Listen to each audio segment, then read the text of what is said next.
Welcome to Revising the Real, where we take a look at what makes us human. I'm Meredith Rose, inviting you to the icons and idols, the meanings and motifs in art and the search for the divine, always looking for what makes sense to us now. Let's take a look at the Renaissance painter Titian. What's going on in this painting?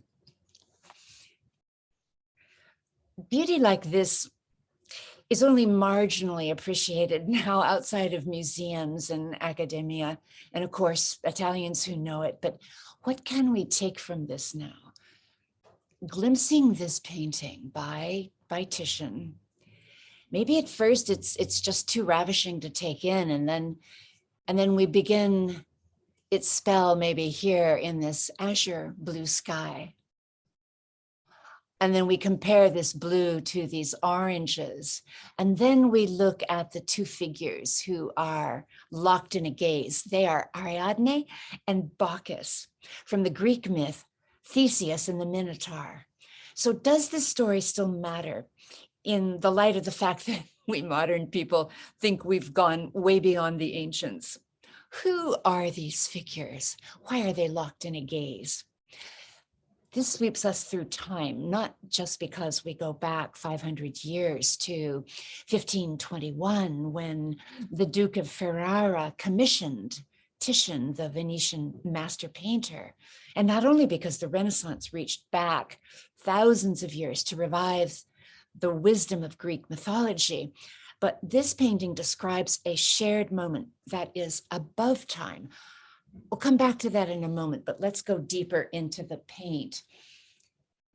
The figure way at the left here is Ariadne. And here's the backstory in case you don't recall Greek myth or you never brushed against it.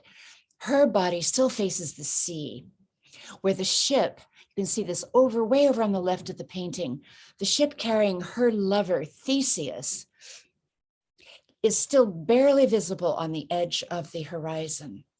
Her lover, Theseus, is a hero who saves his people by entering into the labyrinth in Crete to slay a minotaur lurking in the center. This beast has been demanding human sacrifice. So all of this has happened before the moment that Titian paints in this painting. The way the story goes is that this labyrinth was such a complicated construction that even if he could destroy the beast, he could not find his way back to the outside world. So the day before, the morning shown in this painting, Ariadne gives Theseus a ball of twine called a skein. And with this, he takes one end and attaches it to the entrance and finds his way to the Minotaur lurking at the center, so that if he can survive the beast, he can retrace his path following the thread back to the entrance of the labyrinth and emerge into the outside world. So it's interesting what this word skein means. It means clue. So she gives him the clue to finding his way to the entrance. And that's why Theseus promises his love to Ariadne. They've spent the night together. And here now, in the moment of this painting, she awakens to find him disappearing over the horizon and out of her life forever. This is the moment that Titian chooses to paint. Out of all the moments in the story, it's not the slaying of the Minotaur, it's not another heroic moment of Theseus. This is the moment of Ariadne realizing that she has been abandoned. Titian must have researched the meaning of this myth, and one source he probably studied said that Ariadne was not betrayed, but that she was furious here. But whether it's betrayal or fury, it's a moment of cataclysmic loss. And here is the thread, the entrance into a story that's thousands of years in the telling. Maybe you have lost a precious loved one, or lost your health, or a home, or your prestige, something that it was impossible for you to think that you could live without. You may know how the bottom falls away, leaving nothing to cling to. Some of us survive it, others don't, but this is the moment of this painting. In a tale this rich, with all the layers gathered over the centuries of retelling, there's no one outcome or meaning that dominates the story. And maybe this is in itself a clue to your life. You may think that you have something figured out and then realize you only see one side of it. Like the labyrinth in the story, there's always another turn, or there's a dead end or a sharp angle, another viewpoint right around the corner. So we can think that we've made it, or we can think that we'll never make it. We can be just lost in the labyrinth, but it never stays the same. It always changes. Back to Ariadne. What happens here? At this precise moment, Bacchus, the god of chaos and wine, falls in love with Ariadne and bolts wildly out of his chariot toward her. So out of the chaos, and you can see how Bacchus is flinging himself through space here. It's so impetuous, it's so completely unpremeditated, so spontaneous, so precarious. It's as though, where is he going to land? How is he suspended like this in space with his cloak unfurling behind him? But out of the chaos for her comes this opening up rather than a closing down. Bacchus opens up a new window that's rich with all the risk and the rapture of the unknown. Notice that she herself doesn't create this opening. You may feel that you're alone in the world and you create your own life through an effort of the will, but here in this threading together of the Greek and Persian and Hebrew ancient thought, it's shown that this beacon of illumination is coming from another world. It's coming from the world of the gods. So you might say it's supernatural, or it's angels, or it's just the imaginary.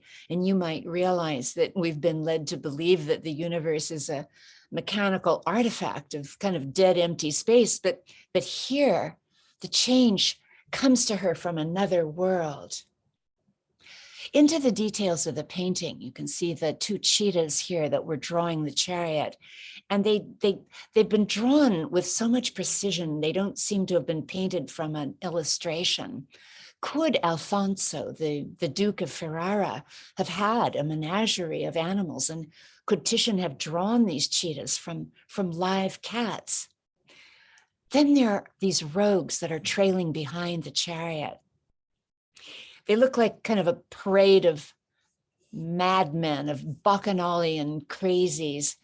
And if you look closely, you can see this looks like the disembodied leg of a calf or a cow, or maybe even a human body part.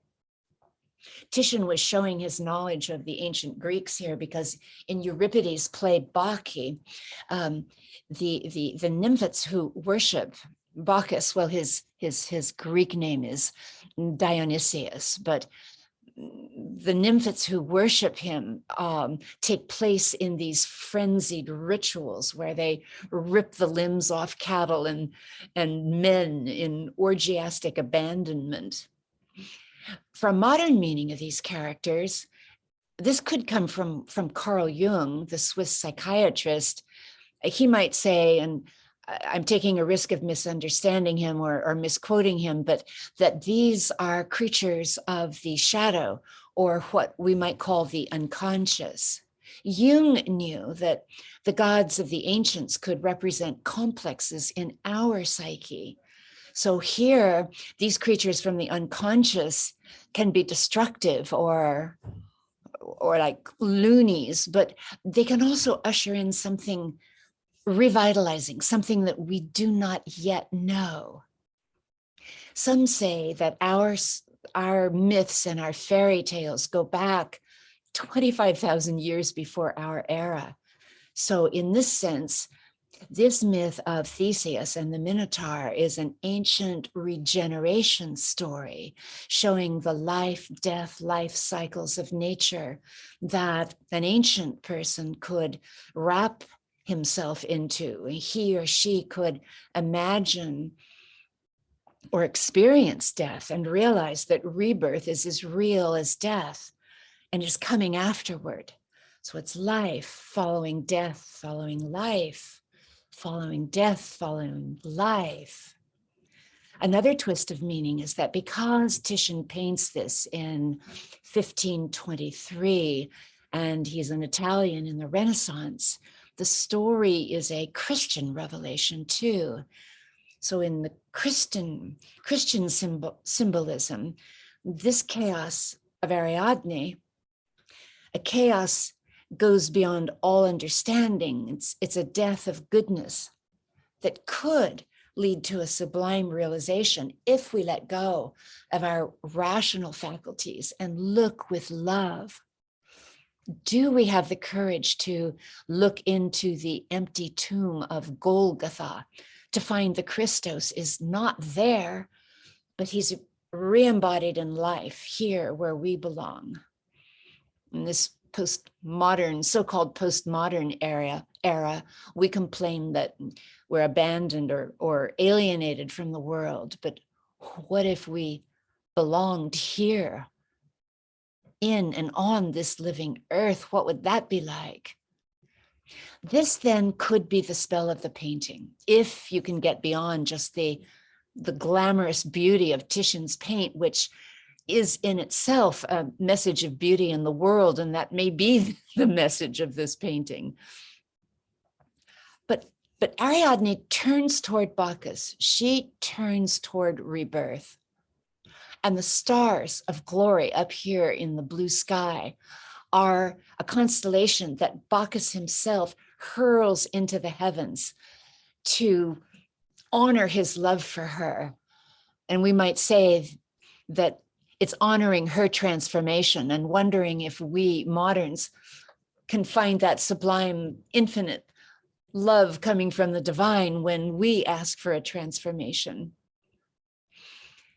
Maybe you're deep into what Carl Jung called the process of individuation, and you may be disappointed with all the former gods, and you need a new one for yourself, a kingdom of the self without the religious terms that you want to shrug off. Here's how that might look in this meaning of Ariadne, that it takes the human, it takes you and me to complete what's here, whether you think the cosmos was created or whether it was an accident or whether it just always was, or whether it's evolving or just fated to some end.